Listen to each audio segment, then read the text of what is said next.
तमाम देखने और सुनने वालों को अस्सलाम वालेकुम। फ़िरौन की हलाकत के बाद बनी इसराइल इसके चुंगल से आज़ाद हुए तो सब के सब हज़रत मूसा अलैहिस्सलाम पर ईमान ले आए। हज़रत मूसा अलैहिस्सलाम को खुदावंद करीम का ये हुक्म हुआ कि वो 40 रातों के लिए कोह तूर पर एहतिकाफ़ करें। इसके बाद इन्हें किताब तौरात दी जाएगी।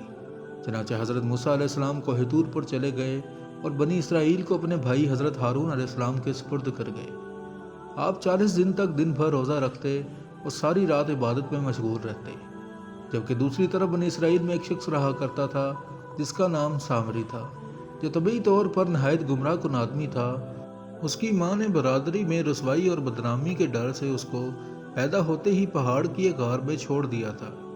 हज़रत जिब्राईल अलैहिस्सलाम ने अल्लाह तबारक व तआला के हुक्म से उसको अपनी उंगली से दूध पिलाकर पाला।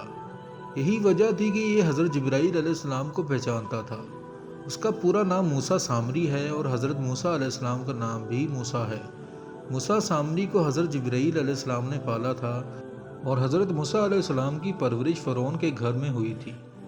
मगर खुदा की शान के फ़िरौन के घर परवरिश पाने वाले मूसा अलैहिस्सलाम खुदा के रसूल हुए और मूसा सामरी जो हज़रत जिब्राईल अलैहिस्सलाम का पाला हुआ था वो काफिर हुआ। जिन दिनों हज़रत मूसा अलैहिस्सलाम कोह तूर पर अल्लाह की इबादत में मशगूल थे, वहीं सामरी ने आपकी गैर मौजूदगी को गनीमत जाना और इसने बनी इसराइल के सोने चांदी के जेवरात को पिघलाकर उससे एक बछड़ा बनाया। फिर हज़रत जिब्राईल अलैहिस्सलाम के घोड़े की कदमों की खाक जो उसके पास महफूज थी, उसने वो खाक बछड़े के मुंह में डाल दी तो वो बछड़ा बोलने लगा। फिर सामरी ने मजमे आम में ये तकरीर शुरू कर दी कि बनी इसराइल, हज़रत मूसा अलैहिस्सलाम खुदा से बात करने के लिए कोह तूर पर तशरीफ़ ले गए हैं, लेकिन खुदा तो हम लोगों के पास आ गया है।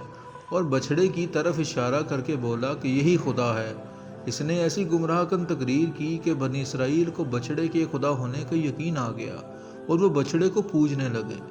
बयान किया जाता है कि इस वक्त 12,000 आदमियों के सिवा सारी कौम ने चांदी सोने के बछड़े को बोलता देखकर इसको खुदा मान लिया और उसके आगे सरबसजूद हो गए, इस बछड़े को पूजने लगे। चनाचे सूरह अराफ आयत नंबर 148 में अल्लाह ताला इरशाद फरमाता है, और मूसा के पीछे इसकी कौम ने अपने जेवरात से एक बेजान बछड़े को माबूद बना लिया जिसकी गाय जैसी आवाज़ थी। क्या उन्होंने ये ना देखा कि वो बछड़ा उनसे ना कलाम करता है और ना उन्हें कोई हिदायत देता है। उन्होंने इसे माबूद बना लिया और वो जालिम थे।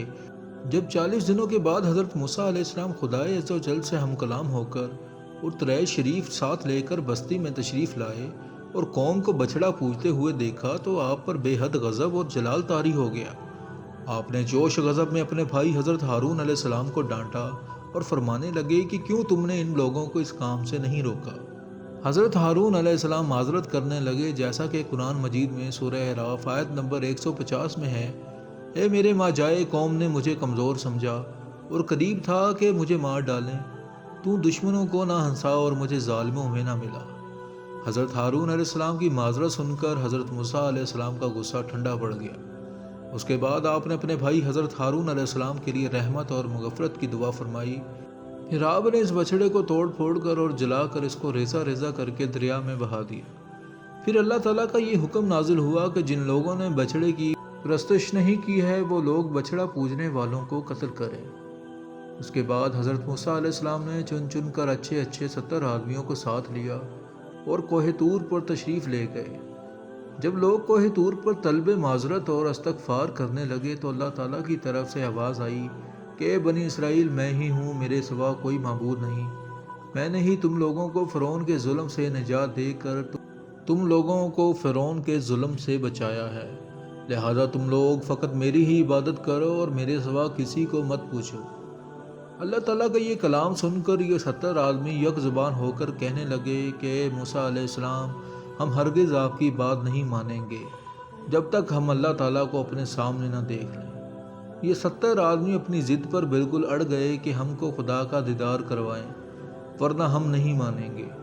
हज़रत मूसा अलैहिस्सलाम ने लोगों को बहुत समझाया मगर वो अपने मुतालबे पर अड़े रहे।